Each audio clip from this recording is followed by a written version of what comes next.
Good morning, everyone. This is Tony from her Homestead Skills. So this is a little bit of a different point of view here. I'm in my car and out and about for the day. I thought I'd hook up my little GoPro and see if we could find something different happening. I filled up my car with gas yesterday, and oh my God, this little Honda Civic, $75.40 to fill it up. Okay, I may have been pretty close to totally empty. I don't think so. I think I had a little bit of space left. But $75 for a gas fill-up is pretty nasty. Okay, so I did go out for a little spin, washed my car, came home, just didn't feel like going out anyplace, and didn't have a goal in mind. Well, I was hoping to get some corn, but I think it's still early. I did go out yesterday, and one of the shops that had corn apparently ran out, and they had a good deal on it. So I'll give them another week or so. Apparently they don't have any this week.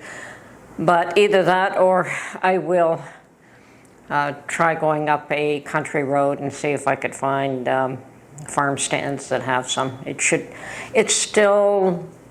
time now, you know, there should be some available now. Okay, too many weird things going on these days. Yes, what they're doing to Trump is criminal. And I don't think that's going to end. And the thought that came to mind is watching the idea of the other one on holiday. Well, I suspect he was told disappear for a while, let things cool down, give it a few days, and we'll take the spotlight off you. And I'm sure that that's the intent there. And so when he comes back, the old plausible deniability will be the response that you hear from him. So pretty sad. And on this side of the border, there's been a shakeup of the government. Ministers have, and larger than what they expected. And it looks like preparation for a new election. We don't know when that'll happen, but it looks like he's trying to shake things up and get people out that were not beneficial to whatever message he wants to put out there. And then, of course, a few days later, he announces his separation from his wife, Sophie, 18-year wife. And I mentioned to Mark, I says, oh, did you hear about this? And he says, oh, that's been years. They're just finally admitting it.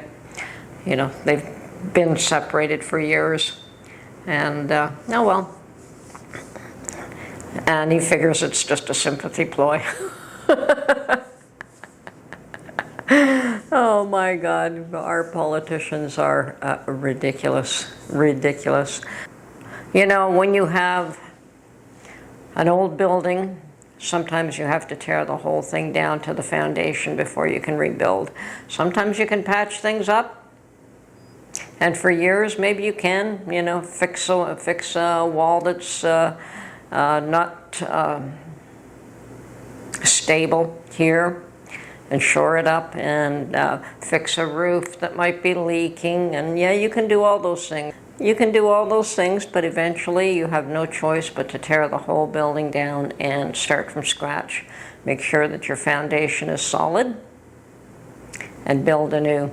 And I think that's what's happening here, is that the whole enchilada is collapsing. And whether they want it to or not, it appears to be that that's the case. And we also had the situation yesterday where the U.S. credit rating was downgraded from a AAA to AA+, and that's not a good sign. Even though Yellen thinks that that was inappropriate, there are reasons behind it, and obviously you can blame whoever you want, but it's happening on your watch. And it's time to learn to take responsibility for things that are happening on your watch. Perhaps it is something that has been building up for a long time, that's fine, but you've never taken the steps to ensure that it doesn't happen. Or, you know, if you're maxed out on credit, the thing to do is to stop piling on more. And at least that way it would appear as though you are taking some steps to correct a situation. You don't have to spend like a drunken sailor. So apparently the US is spending like a drunken sailor. I don't think Canada's that far behind. I don't think we're that different. I think that there's a serious, huge, serious housing issue here that everyone is saying is not their responsibility. I just read something where the federal government doesn't believe that housing is their issue. And then we have the new mayor of Toronto trying to get money from the provinces or the federal government to house immigrants that are sleeping in the streets. So we have immigrants that are coming over and no place to house them. And with the cost of housing in Toronto, and where do you think all these immigrants go? They don't go out to the country. There are no services for them out in the country. They want to stay in the big cities, Toronto, Montreal, Vancouver. That is where they would end up. Housing in all those places is beyond the reach of even citizens that have been here for years. So where do they plan to put up these new immigrants? There was a story I heard a few days ago that a church found or heard that they were sleeping in the streets and opened their doors and allowed them to come into the church and clean themselves up and have an indoor place to sleep. And some of them didn't like it and went back on the streets. Okay, so how are you going to assimilate these people into your society? How are you going to blend them in and teach them the language and teach them the customs and have them become part of society? I don't know. It takes years, it takes generations for people to assimilate. Usually the first generation that comes here never does, and perhaps their children may or may not, and the third generation typically does. But that's a long ways away. So for some strange reason, both Canada and the US believe that immigration and lots of immigrants coming over is a good thing. But they don't have the means to look after these people, and I don't know what they expect to do with them. Anyway, all of this is more concerned to do what you can to prep. Oh yes, and I did go to one store that is a chain here, a grocery store. I think it's called Food Basics, and was amazed at the pile of rice that they had. They had probably about 4 or 5 different varieties and stacked, more than waist high to me, probably closer to shoulder high. I'm not tall, but okay, I'd say about 4.5 feet high. And they never carried that much rice in the past. So I guess that particular firm saw the writing on the wall, ordered some rice from wherever they could, and while people are buying up, they are going to make sure it's available. Good for them. Surprised me to see that much rice in that particular store. Usually you're lucky if you saw a few bags on a specific shelf. This was not on a shelf, this was on a skid where they usually have their sale items. And I wouldn't say that it was sale prices, I would say that it was pretty comparable to anybody else. Somewhere in the range of $20 for an 8-kilo bag. They did have 4-kilogram bags for $10, so they had the smaller sizes as well. But if you were to buy 2 of those, it would still be comparable to the $20-ish for an 8-kilo bag.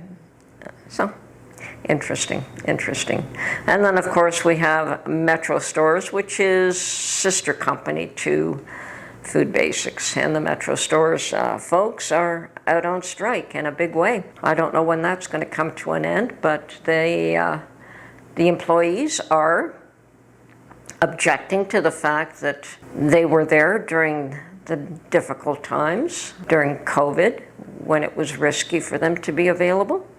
And they manned their posts and they stayed there, and the companies did extremely well. I mean, those grocery stores were one that was left open. They didn't let grocery stores shut down. And they stocked shelves and restocked shelves while people panicked and bought and overbought during that time. And now these people are complaining that they can't even afford to buy the food that they sell. And what has happened, I guess, in retrospect, in some areas, all the perishable food has gone to the food banks, so I guess some good is coming out of it, and hopefully these people will get more of a living wage. You're seeing a lot more employees learning to stand up for their rights, and more power to them. If they can, you have to be able to pay rent and eat, even if you don't have much more beyond that. But if you can't even make those minimums, it's difficult. And when you're turning good, healthy, full-time jobs that used to pay well into part-time jobs that that you can't make a living, that you yourself are going to food banks to make up for the fact that you can't buy your own food. It's pretty sad. So I have no issue with people wanting to stand up. And of course the other stores are now busier because those ones are shut. So it'll all work itself out. So other than the big news of the day that Mr. Trudeau and his wife are separating, that Donald Trump is being indicted again and again and again and again, and the U.S. credit rating being downgraded. I don't know what's going to happen today. That was yesterday's news. So what can they possibly hit us with today? Don't know. Anyway, let's keep prepping, folks. I have a pantry closet to clean out, sort out, and get ready for restocking for this year. I know that there are items there that probably, I think I've got some shelves with empty jars that probably should come out. I have to reorganize to find out what I do have.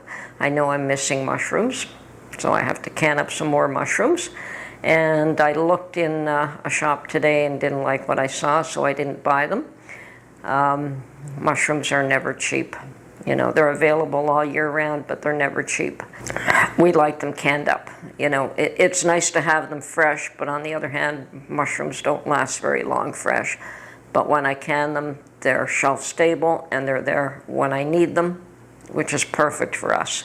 Okay, so I do have a few things to get ready. I'm still waiting for the big tomato harvest and the big corn harvest, and we'll see what we can do when that happens. I'm really looking forward to making salsa for the first time. I've never made salsa before, so we'll see how successful I am at that.